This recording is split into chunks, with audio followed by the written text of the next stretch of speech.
This program is brought to you by Pussy Magnets. Put a midge on your friend with a pussy magnet. Welcome, my lovely lumps. Or should I say lovely labs? I'm so thrilled to have you here in the Labia Lounge. We're going to yarn about all things sexuality, womanhood, relationships, intimacy, holistic health, and everything in between. Your legs. Ooh, can't help myself. Anyway, we're going to have vag loads of real chats with real people about real shit.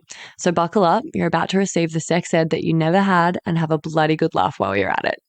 Before we dive in, I'd like to respectfully acknowledge the traditional custodians of the land on which I'm recording this, the Wurundjeri people of the Kulin Nation. It's an absolute privilege to be living and creating dope podcast content in Naarm, and I pay respect to their elders past, present, and emerging. Now, if you're ready, let's flap and do this. Oh my God, is there such thing as too many vagina jokes in the one intro? Whatever, it's my podcast. I'm leaving it in. Don't panic, you're not broken. Your sex education was a piece of shit. Get your flaps out and pull up a couch. It's the Labia Lounge. Hey gang, just before we jump into this episode, I wanted to offer you an opportunity to access my new mini course for free before I start charging for it in future. It's for people with vulvas and it's quick to complete. It's all about demystifying the female body and pleasure anatomy and getting some basic fundamentals to understand your body better. It's called Pussy Pleasure Secrets, Your Roadmap to Bedroom Bliss. You can grab it on the freebies page of my website or in the show notes. It's a great little free resource to kind of dip your toe in or act as a bit of a taster for my work. So if you've ever been curious about this sort of thing and you just don't know where to start, or you want a really quick, easy, accessible, non-threatening way to get the ball rolling and start working on this stuff, this is a great place to start. Hey, my beautiful labial lovers. Welcome back to the lounge, where today I'm feeling a little bit flustered because I just discovered right before the call that all of my interview prep for this episode, I've just gone and bloody deleted it somehow. And all my super thoughtful, well-researched questions that I planned out over a month ago are gone. And so I'm just going to have to do my best to do this incredible guest and this really important topic justice. And I'll be relying on you, Madison, to kind of fill in the gaps a little bit with your beautiful ability to articulate all of these really nuanced and complex concepts. But today we're going to be chatting about abortion. I've got Madison Griffiths, who's a writer, artist, and producer based in Melbourne. Her book, her debut, I never say that. I always want to say that word like I'm American, like debut. Debut book, Tissue, was released in 2023. It's a boldly poetic meditation on abortion and what it has the power to represent.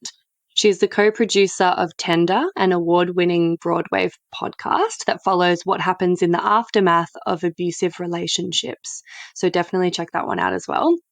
Her essays have been published widely in The Guardian, SBS, Vice, Mean Gin, Kill Your Darlings, and more. And in 2022, she won the Our Watch Award as administered by the Walkley Foundation for Excellence in Reporting on Violence Against Women and Children. Hot damn! I'm so excited to have you, Madison. Thank you so much. I'm really excited to be here. We made it work eventually. I know.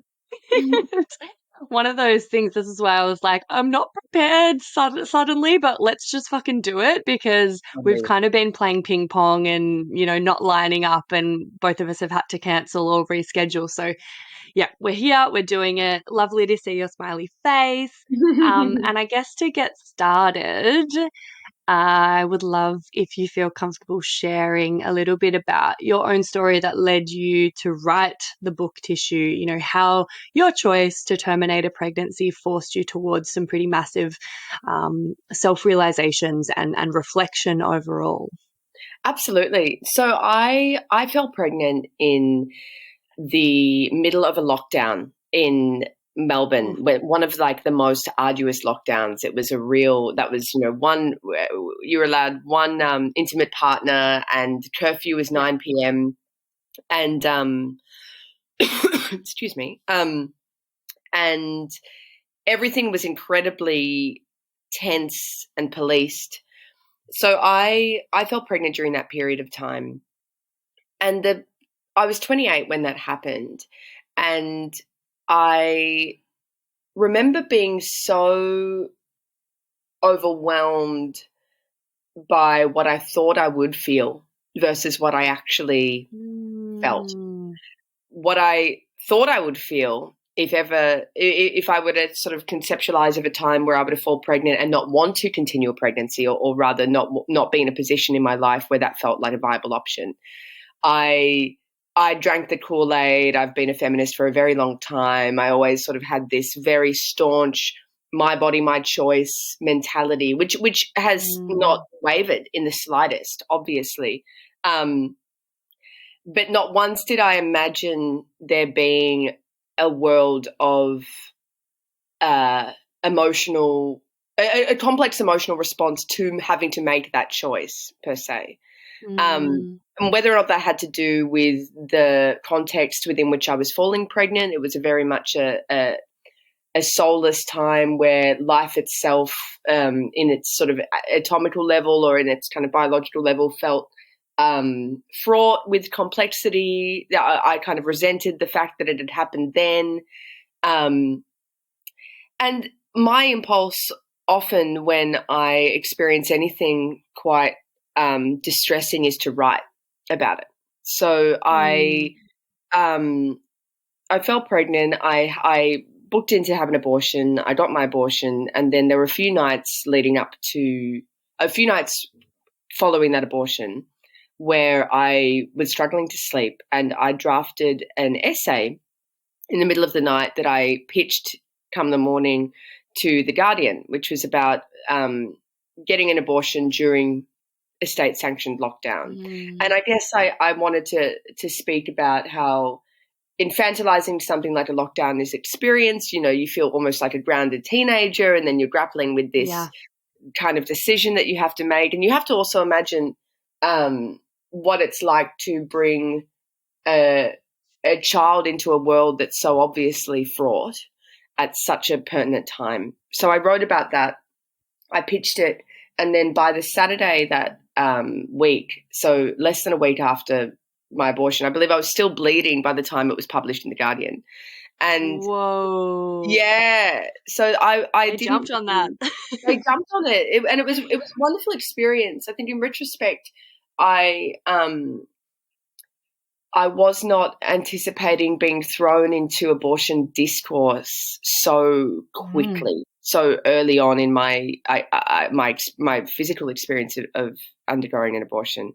But I definitely needed something to wallow in, and I wanted that wallowing to be conducive and critical and complex and whatnot. And then that sort of progressed into suddenly I had this thought about abortion as I was compelled to write about it, where I thought this is such a meaty and common experience for a lot of people. Why? And it's something that straddles life, death, morality, goodness, shame, sex, pleasure, pain. It straddles so many things.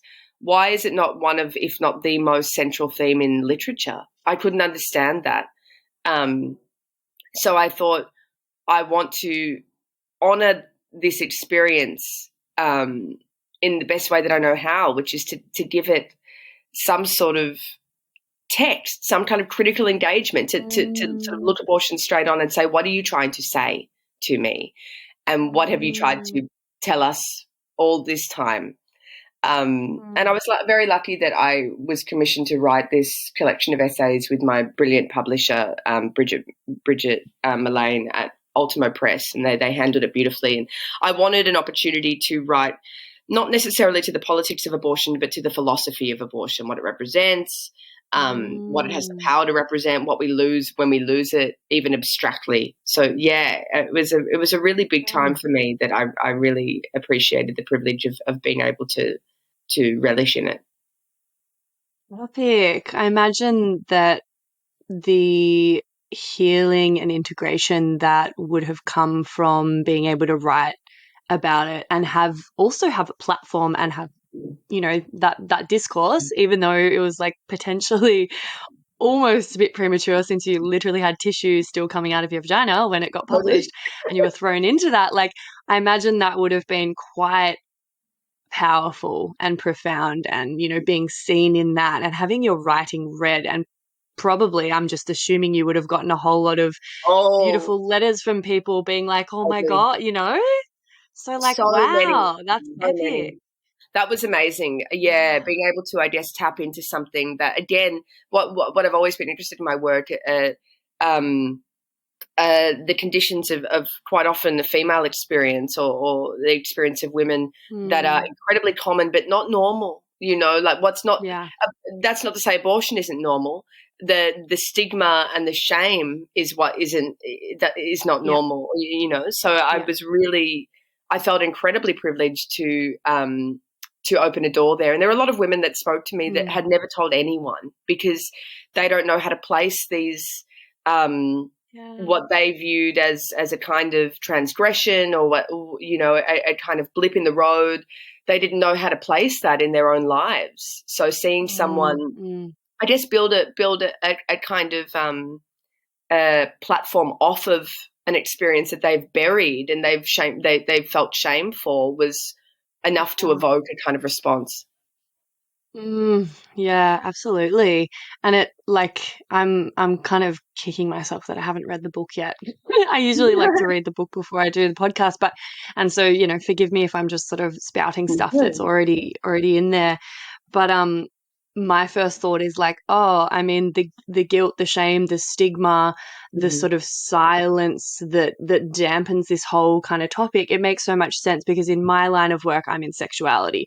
A lot of shame and stigma there. And then you think about how fucking uncomfortable we all are with death. And there's a bit of that going on in there as well. It's kind of this intersection with all these things that we're so bad at and don't talk about, You're so right. You're so right. There's that, absolutely. Sexuality, there's, I guess, when you think about the act of pregnancy, it's the precursor of something erotic, be it consensual or otherwise. But some sort of private landscape has ensured that semen has entered a vagina and then a pregnancy has evolved. So for a lot of people, there is the presence of pleasure or the presence of pain or sex in and of itself. And then there is the severing of that, or there is the decision to be emptied of that. So you're spot on. There is a real deep straddling of sex and death. And when I say death, I don't say that to necessarily, I don't speak about death in the kind of personal setting of a child has died, but more so in the presence of anything having ceased to exist. It's an ending. Ending. Yeah. Something ending. Yeah. Absolutely. Yeah. Yeah. And something that's on my mind a lot lately, probably because I've just been interviewing people on this topic a bit. I've just interviewed Ruby Warrington, who wrote a book called Women Without Children. I interviewed Jodie Day, who is also a big activist for elder women without children. And I'm just, having all these discussions around the the way that women have been socialized to feel as though our main purpose is to, produce a child, and so the amount of shame and guilt in not only not doing that, but like deliberately choosing to end a pregnancy to avoid that, like far out. Like we would just be so. Oh, yeah. I mean, I'm getting a bit tongue-tied because I had about 5 ideas run into my head at the same time, but it's just another like really challenging thing, I imagine. And I'm speaking as someone who hasn't, I've never been pregnant. I've never had to have an abortion, but in my mind, similarly to what it sounds like I've always just been like, oh, it'd be a no-brainer. And I'm so staunchly like pro-choice that I'd just be like, whatever, done, out of the way. And, the older I've gotten, the more mature I've gotten, the more I'm like, oh, it would actually be quite a conflicting experience. But like, there's no doubt in my mind what decision I would make. And therefore, because the decision is a no-brainer, surely it will be easy, Yeah. but like I Yeah. think that's just an assumption that some people might make, and Completely. you don't add in all the layers of like the philosophical side, like you said, and then the kind of vitriol directed towards women who, you know, choose to do something like that and, you know, Absolutely. sidestep the whole fucking purpose of our being on earth, which is to be a Mhm. nurturing maternal fucking mum. Well, that's it. And there's nothing passive about an abortion. There's nothing, you know, you hardly sort of surrender to that decision. It's assertive. It's the kind of decision Yeah. that you really you go in and you make. And you know, thinking about the physicality of it as such, it kind of reminds me a little bit of those old. I believe they were like old Libra ads, and they had women that were on their period doing like the most insane thing, you know, going to the Olympics and just like the period would not stop, and they were these like superhuman, and you're like, you can do anything on your period, which is great in theory. But when I'm on my period, I'm kind of exhausted, you know, like I can't, like there's a chemical, physical expulsion that's happening. So I was sort of torn between this thing of you know, yes, I'm staunchly pro-choice, blah blah blah blah blah. But I've also got this gamut of pregnancy hormones surging through me. That is going to make me quite emotional in general, and that does not mean that means nothing of the, you know. I think it's quite a masculinist approach to handle it in such an ambivalent way. But then in saying that, so many people that fall pregnant do feel that total ambivalence, and that's wonderful. Yeah. But yeah, I tried to honor the chemical, physiological response in a way that didn't let my body speak louder than everything else, but also held a microphone to my body and said, what are you trying to say right now? You know? Yeah. And I sort of see what you're describing reflected in this kind of disconnect that we have with our menstrual cycle. And I just think that there's no way there wouldn't be some sort of I mean, maybe this is the wrong way to put it, but like I almost feel like there's a grieving process that goes on in your tissues. When there is an ending, there is this biological thing that didn't get to complete its cycle and do the thing it's designed to do. The process was begun and then it was aborted. And so there's got to be this kind of whiplash in the body chemically, you know, hormonally. And then also like emotions are tied in with chemistry. So it's kind of all, you know, you can't really avoid. I mean, great, good for the people that are able to just kind of like, you know, get on with it and they aren't feeling as affected by it. But that's not realistic for everyone. And even if you think maybe, you know, you're a staunch feminist and it ain't no thing and you're just going to pop a little, you know, medical abortion pill and get on with it. It's like your body is going through a fucking massive thing right now, one way or another, that is going to affect you, whether you're consciously aware of it or not. And so I think it's a bigger deal than a lot of people realize. Also not a big enough deal to not do it if that's the decision that you know, that is right for you though. So yeah. Well, yeah, there's a real, you know, when you think about the nature of a pregnancy, it is so overbearing. It is, you know, one of the most incredibly dangerous things that a woman can sort of encounter in her lifetime. It is such a physically demanding process. So it's deemed natural. Whereas an abortion is the lack of sympathy and the lack of sort of physical understanding of that has so much to do more so with society deciding that is an unnatural thing to end in and of itself, because it hasn't sort of gone down the ebbs and flows of trimesters and the quickening and all of these kind of times, but to actually consciously, assertively thwart that is a statement in and of itself of a resistance to a kind of womanhood that we've been taught is passive and does just happen to us, not something that we can grapple with and make malleable. Yeah, and something that we should be grateful for, you know. Yes. I think there's a lot of totally. Yeah, and it's really tricky because it's not black and white. It's so nuanced. Like, of course, like some people who aren't able to get pregnant or would love to get pregnant would have some strong feelings about those of us that accidentally get pregnant and don't want that and choose to terminate that. Like, it's not I think, I just think it's so charged. And then to add to that, it's been so heavily politicized. It's Yeah. like far out, Yeah. like I'd love if you wanted to delve into that side of things. I know you said the book's more about the philosophical side because we kind of talk a lot about the politicized side. So, I mean, feel free to delve into any of that. Hey, baby babes. Sorry to interrupt. I just had to pop my head into the lounge here and mention another virtual lounge that I'd love you to get around. It's the Labia Lounge Facebook group that I've created for listeners of the potty to mingle in. There you'll find extra bits and bobs like freebies, behind the scenes, or discounts for offerings from guests who have been interviewed on the podcast. There'll also be, hopefully, inspiring, thought-provoking conversations and support from a community of labial legends like yourself. My vision for this is that it becomes a really supportive, educational, and hilarious resource for you to have more access to me and a safe space to ask questions you can't ask anywhere else. So head over to the links in the show notes or look up the Labia Lounge group in Facebook and I'll see you in there.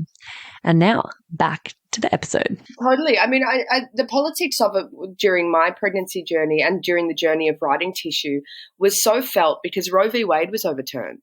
So that was all happening at the exact same time. And I remember waking up one morning when the news passed that Roe v. Wade had been overturned, and I just secured this book deal and I was just sitting down to write this book. And I remember thinking, I felt like I was living in a simulation. I couldn't make sense of where we were at in the world. You know, when you think about progress as a concept, we have this perhaps fated and a little bit naive idea that progression kind of happens in a straight line, that there's no retaliation, we're not going to be back in our place. And what we've seen in politics across the board, but particularly in the American experiment, is that is not the case. That is absolutely not the case. And there is this kind of whiplash that occurs. So Roe v. Wade, the overturning of Roe v. Wade was occurring as I was writing Tissue. And I felt incredibly sad for an entire demographic of people that were now kind of forced to scramble with an urgency that that is already implicit in the time frame of abortion. Abortion is an act that does fall into legal constitution. So even in this country, there is a time frame within which you can access an abortion. That time is a ticking bomb. So you can't just mellow and sit in this decision sit in this decision without the pressure of knowing that there is a cutoff time, which is ironic because, there is inevitably a cutoff that needs to happen. But I thought it would be really interesting through a more metaphysical and I guess physiological sense to write the book within Australia's legal framework of time, to have that deadline set. So I had to wake up at the end of those 70,000 words and have made a decision about this book within a 3-month period. For me, that felt really important because I wanted to tap into the urgency of politics there. And that was quite it was quite full on, and it was quite interesting in how it kind of manifested both materially, structurally, and whatnot, because I was working. So I'd have my day job and then I would come home, and in the evening, sort of between 11 p.m. and 6 a.m., that is when I would write my book, which was interesting because it was sort of under the cover of darkness, which I guess is when a lot of this stuff historically has occurred. We not too long ago, and I believe that there are probably initiatives like this in Nebraska where abortion is heavily policed. If an individual wanted an abortion, they'd be picked up. They would pair up with the mafia. Did a lot of work with abortion providers, which is wild. So they would pick up women in their cars in the middle of. They would have them blindfolded, and they would take them to an undisclosed location where the abortion would commence, and then they would either drop them off on the side of the road or in some other undisclosed location, because the women could never know where it was that these abortion providers were taking place. So this kind of the sin and shame of under the cover of darkness felt it was interesting for me to write the book in the dead time of night. That felt like a political gesture I really wanted to embrace. there's something about going to a cafe and opening up your laptop and working on writing the most sort of visceral, grotesque, graphic kind of take on abortion at 11 a.m. It didn't feel like it honoured a history that I thought was really important there.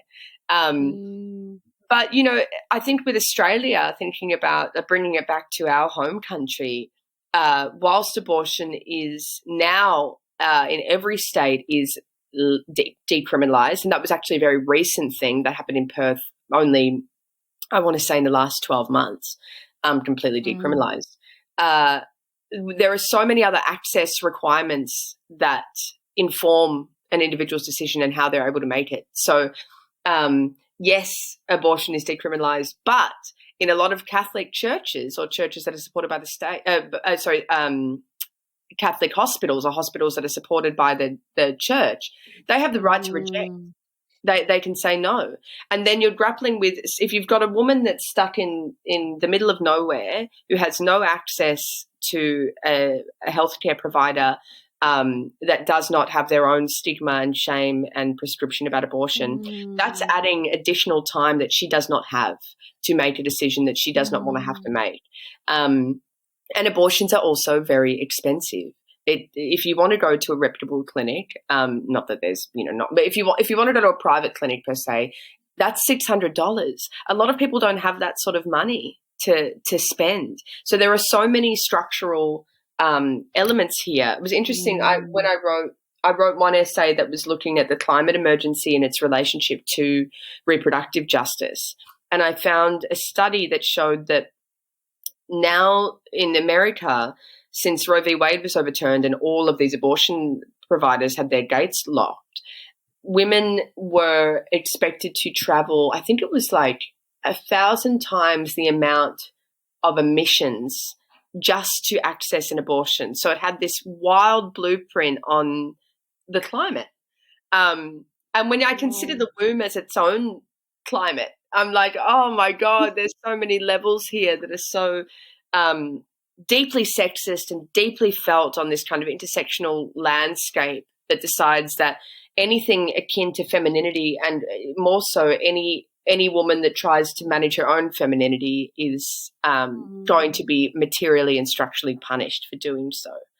So yeah, I was very lucky that I live in a country that I can I'm allowed, that I fucking work and play in a country where abortion is legal. And then that allows me to write a book such as this. But God, my life would look very different if I wasn't from here. Oh my God. I know. I think about that all the time. It's just terrifying. Oh, yeah. Truly. Well, I'm just going to segue into the segment Get Pregnant and Die, and then we can jump back into my line of questioning. Do you have a sex ed story for us that you'd like to share? Don't have sex, because you will get pregnant and die. Don't have sex in the missionary position. Don't have sex standing up. Just don't do it. Promise? Oh, God, yeah. Sex ed was a tumultuous time for me, as it is for so many people. Oh, God, my sex ed story. I remember, so I grew up when I was coming into my adolescence. I was a curious, horny little child. And I found out very quickly that I had, which I didn't know at the time, I had this thing called vaginismus, which is when the pelvic floor muscles just they close shut and there's no tampon, no penis, no finger is getting anywhere near you. But great episode on that, by the way, everyone. Oh yeah, I want to have a listen to that. That's sort of how my career sort of kicked off. I started writing about this years ago. Yeah, my first article that was published was titled "An Open Letter to My Vagina" because I had spent 8 years looking for a diagnosis. So I guess a funny early sex ed experience that I had was outside of the classroom, but I guess within that age group where I was going to a doctor, and I explained to her, I don't know what's wrong with me. I'm in so much pain. I can't use tampons. And for me, it was about using tampons. I felt a little bit left out, walking around with these huge like nappies. This was before period panties, we had wings and it was awful. Terrible. So and she was incredibly dismissive, and she'd made a point that, she didn't believe me. She sort of implied that pain is, get over it, which again is intriguing, given that, women are kind of expected to live with a base level of pain, or to endorse, the pain is kind of endorsed as a common experience. So she didn't believe me. She endeavoured to do a pap smear. I was like a squealing pig on the spit. It was awful. And then oh my God, she sent me to a gynecologist who ended up prescribing me numbing cream for any time I wanted to use my vagina in that way, or rather have my vagina used in a particular kind of way. Oh my God. Yeah, exactly. So I remember, retrospectively thinking, fuck, if I had just been taught this at 14, it would have saved me 8 years of insane money, physiotherapy, sex therapy, having incredibly painful sex that I thought was normal, because you watch porn and you're like, are they crying, or are they wincing, or are they sighing in pleasure? I don't know, but same, So it's just like, that's a sexual education that I definitely missed the boat on, and would have saved me a lot of time and pain. Yeah, word. Oh my God, that just makes me furious. Oh, totally. I do remember having this hilarious PE teacher, though, who was very, very lesbian coded. Like, she had this slicked back ponytail and this kind of underbar, like this. She was just kind of punk and a bit like, she was a bit scary. She was, she was the sort of teacher that would say, like, every spring, every swimming carnival, it would be like, not all of you have your period. Like, just get on with it, chuck a tampon in and get in the pool. So she was full on. But I remember asking her during one sex ed session what an orgasm felt like, and she, I was really curious. I was really, really curious. I mean, one of the boys in the class had asked, what happens if you get an erection during sex? And everyone laughed. So I thought, no, I'm gonna actually ask something that's interesting. And she actually answered it really beautifully, which I thought was quite soft and quite nice, given that she was so the opposite in her kind of prescription. So she was very like, it feels amazing. I mean, if she was a lesbian, she probably has way more experience with orgasms than a lot of women. Exactly. She knew. She was saying, join me in the ultimately better camp. Yeah, go on. What did she say? Come on, we're all waiting for it. Yes, no. So she said it feels. What did she say? She said it feels amazing. You have a wash of relief. It was like a wash of relief. The wave of relief washes over you, and you just feel warm, fuzzy, and held. And I remember thinking, that's really nice. Because I think a lot growing up, you're like, have I had an orgasm? Because you don't know that women are entitled to them. There's no world in which that's part of the sexual scripts that we're given. Sex starts and ends with male ejaculation, Yeah. Yep. Oh, yep. Don't I know it? This is my whole jam. This line of work. Yeah. But that's so beautiful. I love that. I love that. That's a little nugget that she was able to impart. And that you still remember that. Totally. I love asking people about their sex ed for that reason, because sometimes there's just these little stories that have tucked themselves in the corner of our memories, and yeah, beautiful. But speaking of queerness and sort of sexuality, gender, I know not because I've read it, because I did not do my fucking homework, but I will. But I know that you had an essay around queerness, gender, abortion. So I'd, be remiss if we didn't touch on that, given the name of my podcast. Totally. No, I thought it was really important to, I'm a bisexual woman, and I felt it was incredibly important to be able to speak to queerness in the context of abortion, because it's often a very, it's never implied. It's never, it kind of, the presumption is that abortion only impacts heterosexual women. And ironically, statistically, abortion primarily impacts bisexual women. They are the largest demographic of people that procure abortions. So I found that really intriguing. I also, I found the obsession with the title, with womanhood as membership, is particularly in the American context, was incredibly damaging to trans and gender diverse individuals, because a lot of people that fall on all aspects of the gender spectrum encounter unwanted pregnancies, be it in physically themselves or in getting an individual pregnant. There was this one case that absolutely broke me.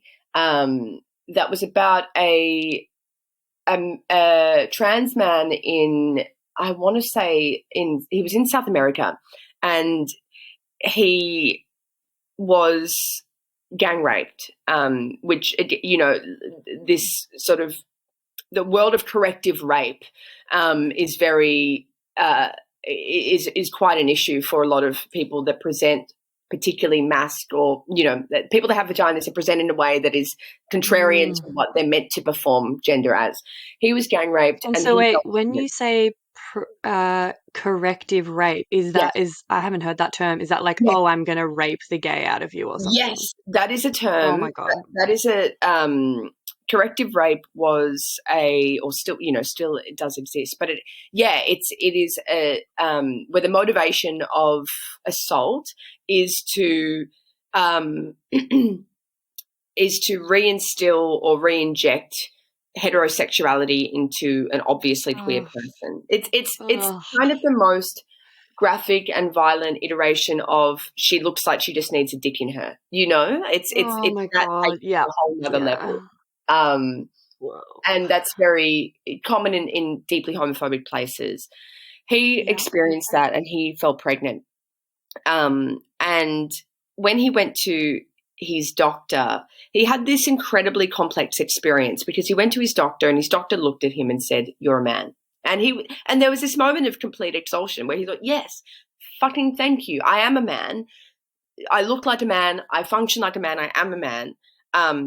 Hence why I would really appreciate not having to go through with this pregnancy, because in this particular part, I need to reread my book, but in this particular part of the world, you were entitled to an abortion if you had been assaulted, or if your health was at risk, if the pregnancy commenced.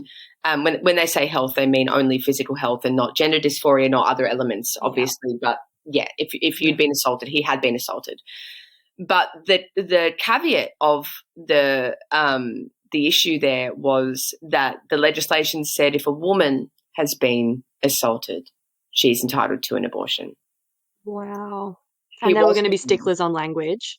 Yeah. About that. So fuck. He had to hide his name from the article he wrote, so his 3-year-old daughter didn't have to read it one day, because he was not permitted an abortion. Oh my God. And that really, there was something in that really haunted me, because I'd seen quite a few transphobic gestures to make it so when we talk about abortion, we're only talking about women. And I did not want to fall into that camp, because A, I don't believe it, but B, I had this incredible conversation with a trans-masked non-binary person who was incredibly generous with their time and chatted to me for the book. And they had made a really brilliant point where they'd sort of stressed that, yes, the relationship that society has with abortion has everything to do with sexism, has everything to do with women. It's entirely that's sort of where it emerges from. And there's a way to honour that history and to honour that impulse to police women while still acknowledging that not everyone that experiences an abortion is a woman and ought to be treated as such. And that the way abortion is such a loaded, gendered experience as well, because pregnancy is so can so easily be dysphoric, can so easily be joyous for an individual that wants to tap into a kind of femininity that she feels exists there. But I also, I thought even the gesture to abort a pregnancy felt inherently queer because it's non-prescriptive. It's saying it's a resistance to a narrative of what womanhood's meant to look like. I'm really hoping that there's going to be a whole world of discourse that follows in pursuit of that. I'm a woman myself, so there's only so much that I can speak to about the trans experience with abortion, but I really wanted to write an essay that opened that door a little bit more and jarred it open a bit so people could kind of step in and do the heavy lifting. Yeah, awesome. I love that by the sounds of it, you've kind of opened a bunch of doors by tackling a whole lot of angles that no one's really talking about when it comes to abortion. Totally. Yeah. Totally. That's awesome. Excuse this quick interruption. I'm shamelessly seeking reviews and 5-star ratings for the potty because, as I'm sure you've noticed by now, it's pretty fab. And the more people who get to hear it, the more people I can help with it. Reviews and ratings actually do make a big difference to this little independent podcaster. And it's really easy to just quickly show your support by taking that simple act of either leaving 5 stars for the show on Spotify or even better, writing a written review and leaving 5 stars over on Apple Podcasts. Or if you're a real overachiever, you can do them both. That would be mad. If you're writing a review, though, just be sure to use G-rated words because despite the fact that this is a podcast about sexuality, words like sex can be censored and your review won't make it through the gates. Lame. Anyway, I would personally recommend doing that right now while you remember, just to get on top of it and let me know you're with me on this journey. Thanks, gang. Enjoy the rest of the epi. So are there, what are some things that you kind of wish people either knew or thought about when it comes to abortion that you've maybe learned through your own experience or, with your research and chatting to so many people for the book? What other things are there that because I wouldn't have even really thought about that language piece that you mentioned that was oh my God, I can't even believe that. It's so fucked that usually poor trans people are struggling to get people to acknowledge their gender, and then when they finally do, it's only to prevent them from having a fucking abortion. It's Isn't that wild? Isn't that wild? It just absolutely it sent me. I thought it was so wild. I had a really interesting chat recently with a friend of mine who is an abortion doula. Which is incredible. So I love that. I'll have to send you her way. I'll send her your way because she's brilliant. And we were talking about there's this one thing that I am interested to talk about sort of moving forward and I didn't necessarily touch on this hugely in tissue, but when we think of abortion, it's very much it seems like a one strike and you're out kind of mentality, but a lot of people have more than one abortion. There's a lot of people that have 2 or 3 or 4, whatever. People have complex fertility. There's some people that all they need is a person with a penis to look at them and suddenly they're pregnant, and other people have a much more arduous pregnancy journey. So I was really interested in speaking to people that had more than one abortion because I found the language surrounding it really interesting in the sense that there was sympathy that could be harnessed for one slip up. That's fine. Go for it. But two feels a little bit, which is interesting because if the issue is, if the issue that people have with abortion is that they truly honestly believe, which is scientifically redundant, that the little pack of cells within you is a human being that can feel physical pain, wouldn't they be staunchly no abortions? But there seems to be this camp of people that say 1's fine, 2's too much. And when I think about that language, it feels almost like one block of chocolate is fine. Two's a little bit indulgent. Two, you're being a bit greedy. And I thought, well, given that, if I'm making those links, are we acknowledging that? Are we using birth as the punishment for someone having exercised the right to their body so much? Is abortion something that is indulgent? Is it a luxury?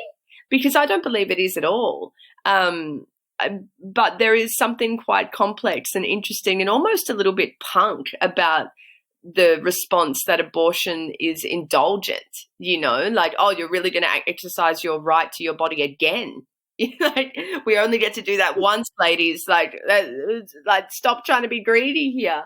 So I found that really, I'm really interested in what I guess follows a single abortion, how that informs an individual's life, and who we decide are the people that do and don't get abortions. There's this idea in society that the people that get abortions are 16-year-old girls counting their pocket money to go and buy the pills but no, the vast majority of people in this country and across the board that get abortions are mothers. So there's so much we need to unpack about whose door abortion knocks on and when and in what sequence of events it does so, and if it does so again. Yeah, I love that you brought up that the majority of people that get abortions are mothers, because it is this classic sort of trope of the irresponsible, horny teenager, and I guess like something that springs to mind when you're talking about getting multiple abortions is not just that like it's indulgent to like do that multiple times, but that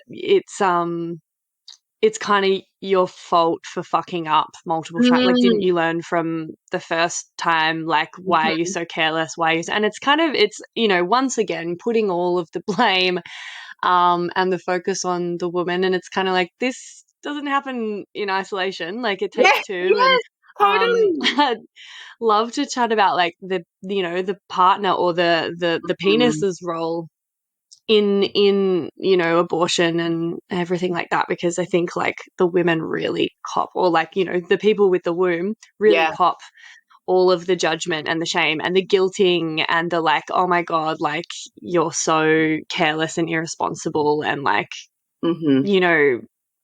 what a dumb bitch, had to go and get a fifth abortion. Like, brutally. I've got friends that have had 5 abortions. Like it does happen. And No, 100%. No, there seems to be no world in which men more broadly are invited into this discourse.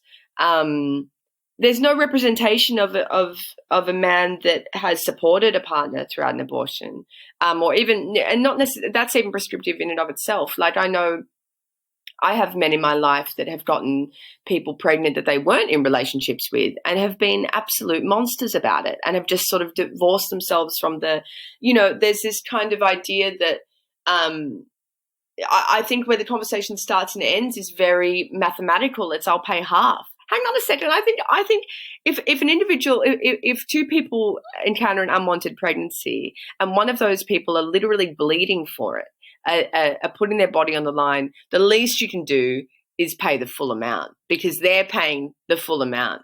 So it just seems insane to me that that's even like that men can get a pat on the back for offering half of the money as if the labor in and of itself is oh my god, I know. Out. It's frustrating. I think we would. One thing that was interesting, my ex-partner, who got me pregnant, who I have a wonderful friendship with, he had no one to speak to really about this experience for him that he found quite distressing, largely because it's distressing to see.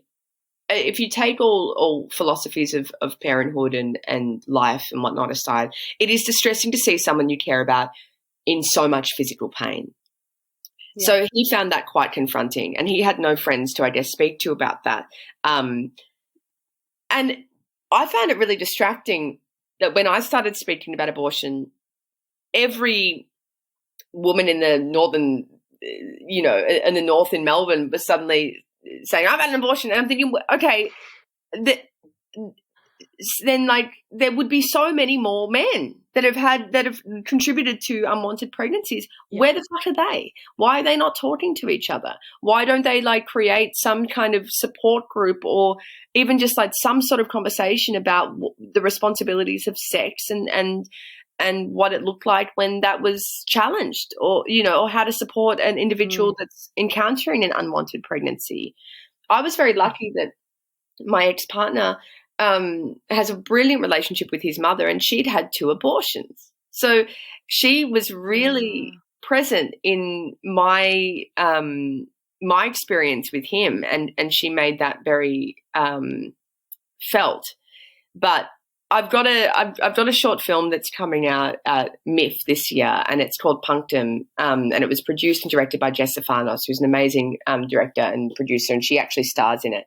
And it tackles this topic of male silence, which I kind of refer to as the silent majority in the abortion discourse. And I guess what we lose, we as individuals and also men collectively, what we lose when we don't have the decency or the social tools to continue our journey with sex and its repercussions.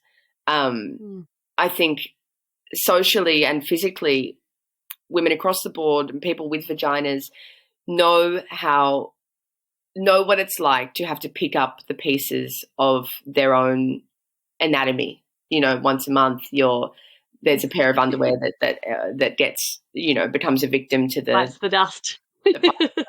Yeah, we know what it's like to have to, I guess, account for the non-erotic elements of sex and sexuality.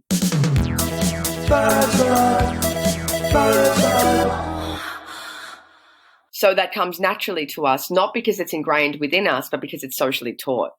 I think men would benefit greatly from seeing and engaging with the non-erotic elements of what sex demands of us and our bodies. And I think they'll be better off for it. Yes. Yes, that was a bit of a mic drop moment. It's definitely a soundbite. I'm going to use. My podcast brain's like, fucking yeah. Yeah, completely agree with you. And I've been loving like chatting with a lot of male friends lately about, because like all of them have gotten people pregnant and supported people through abortions. And luckily I have some really beautiful men in my life that are, maybe a little bit more tapped into their emotions and the needs of, you know, women and stuff. But it's been interesting, even these quite sensitive new age guys that I'm friends with, like they still don't talk to one another a lot about it. They still feel more comfortable talking to me as a woman about it. You know? And because I specifically take the party to them and ask the questions. Totally. They don't have their own Labia Lounge, you know. They're not there being like, let's chat, boys, you know. Like exactly. They need to talk to each other. Yeah. It would be an epic. I might suggest it. I mean, I've got a lot of friends that work for organizations like Man Cave and things like that, and that run their own men's circles. I might suggest it as like a topic for one of their circles. That's a great idea. That is a brilliant idea. I think they would all be shocked and surprised and find it so valuable to realize how many people in the circle had been in a similar position, you know? Yeah, because silence is fucked. Like that is the killer. And 100%. that's why I do what I do, to like try to talk about stuff. You know, that's why you're doing the work you do and opening the doors and getting people to fucking think about this stuff and reflect and hopefully, you know, have a conversation about that thought-provoking thing that they read that they'd never thought about before. So, and on that note, I just want to make sure we have a little bit of time for like the racial implications. Like would you just tell us a little bit about what you sort of learned through writing this book on that front? Absolutely. So one thing that was really disturbing, it was that, so one of the leading abortion providers in this country is Marie Stopes International, that now it goes by MSI International, and that's the organisation that allowed me to terminate my pregnancy. I have a wonderful relationship with them. But one thing that's really intriguing is Marie Stopes, who was the founder of MSI, was a proud eugenicist. So she was very much against interracial sex and marriage. She cared a lot about white women and white women's right to choose. There is this wild law, LORE, regarding the racial dimensions of abortion, in the sense that, particularly on this country, Indigenous women have an incredibly different relationship to their right to bear children and to mother and parent those children. We have an entire stolen generations that have occurred as a result of colonization here. So to tap into reproductive rights is to acknowledge that reproductive justice looks very different depending on your kind and kin. Abortionists in the early days, the KKK were anti-abortion only regarding white women, because they saw birth obviously as the procurement of the continued white race. And black women, it was a completely different experience and care in that instance.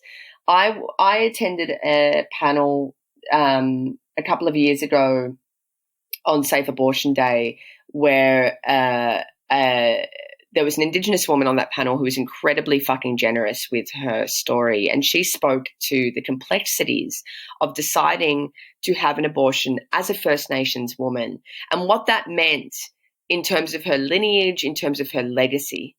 And that's something, with being haunted by a history that you are so that you feel so deeply and that you have a responsibility for, and that is so felt, making a decision such as this would be incredibly complex. Whereas the individualism in whiteness and the individualism in the colony means that a lot of white people that decide when or if they're going to terminate a pregnancy are thinking solely about their internal world and not the racial legacy that what that means outward looking in.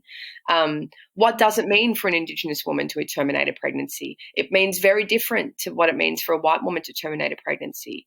There's been a real push for reproductive rights to now be referred to as reproductive justice, so that we can sort of collectively look at this. Another area that I'm particularly interested in is looking at how abortion practices are procured and understood in jails, in this country for women that are incarcerated, which the majority of women that are incarcerated are Indigenous women. How can they practice, what sort of conditions are they able to make this decision within?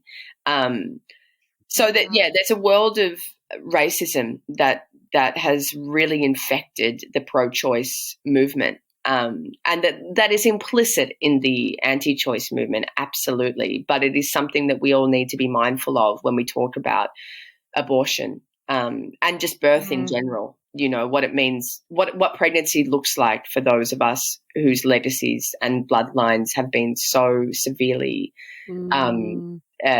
colonized. Yeah, traumatized. Yeah.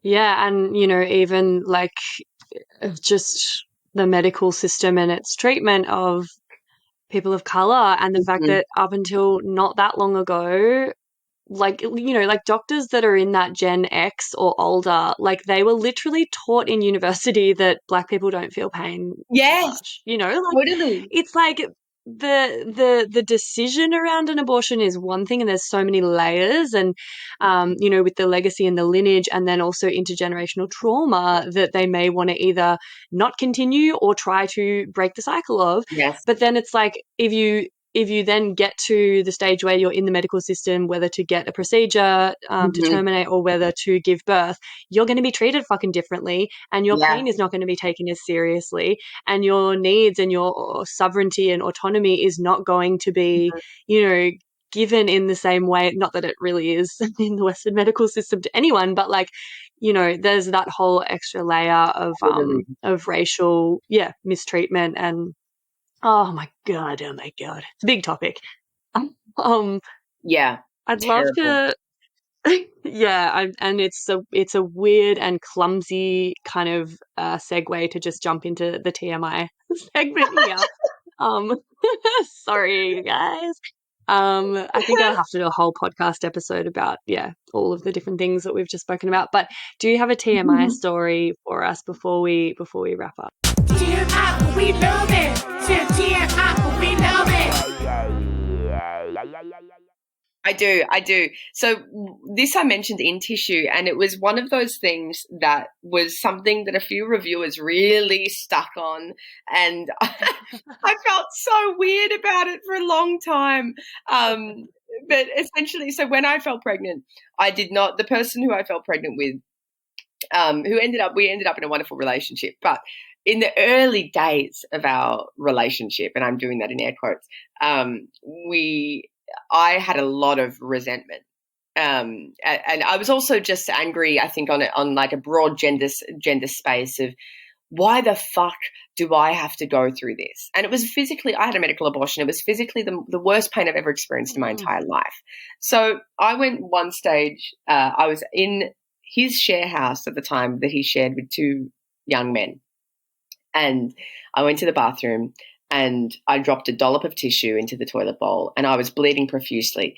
And this villainous mood came over me. And I don't know what that was, but something just washed over me. It was like this deep crone rage where I was like, hang on a second.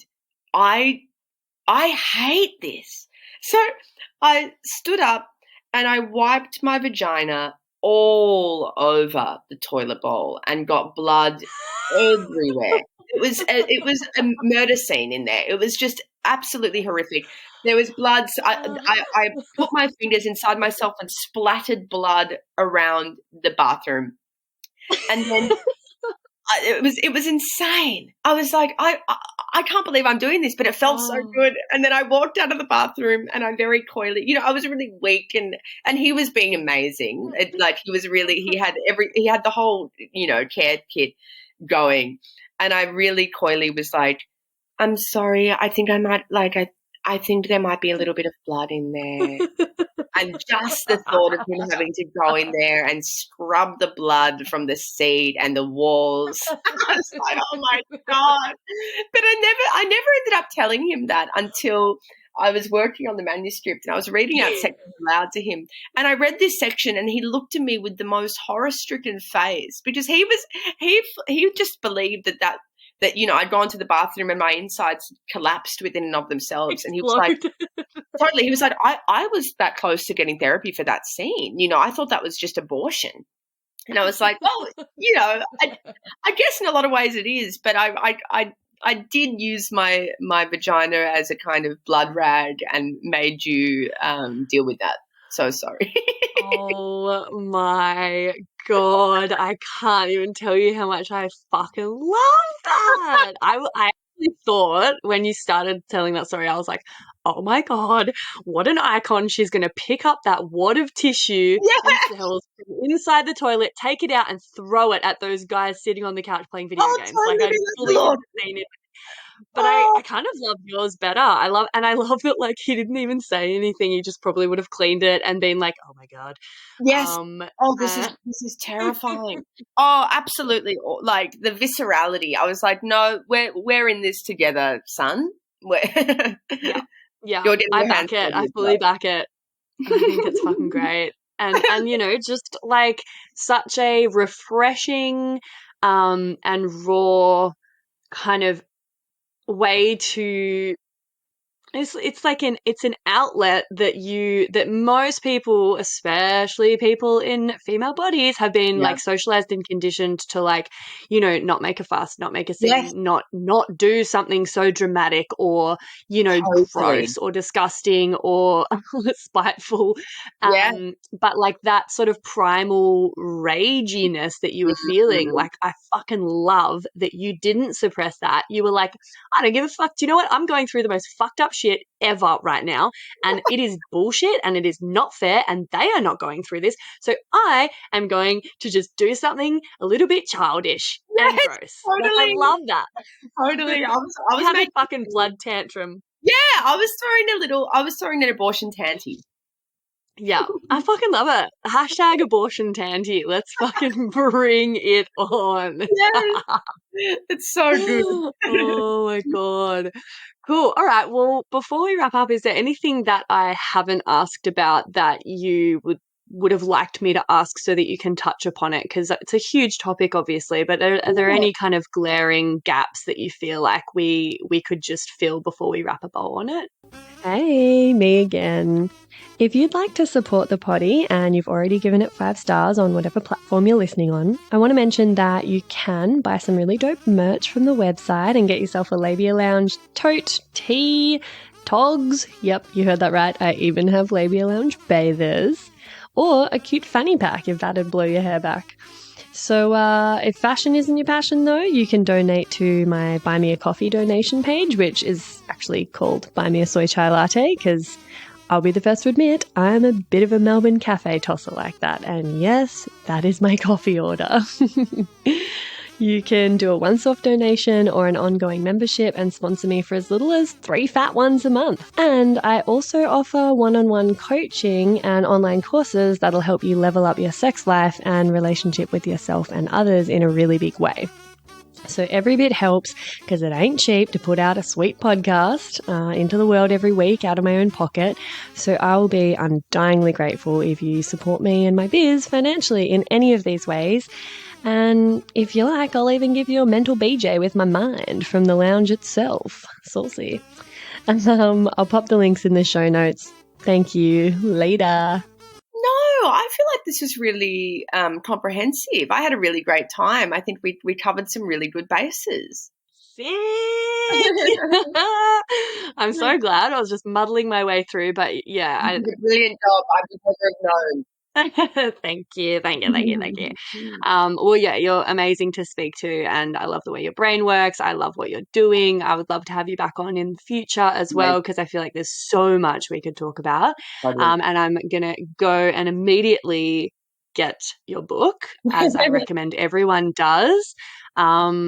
Yeah, it sounds incredible, and just sort of doing a bit of research and reading reviews and snippets that I could find to just frantically prepare for this interview. I was like, fuck, I've got to get my hands on this. So yeah, good on you. Thank you so much. I really appreciate this, Freya.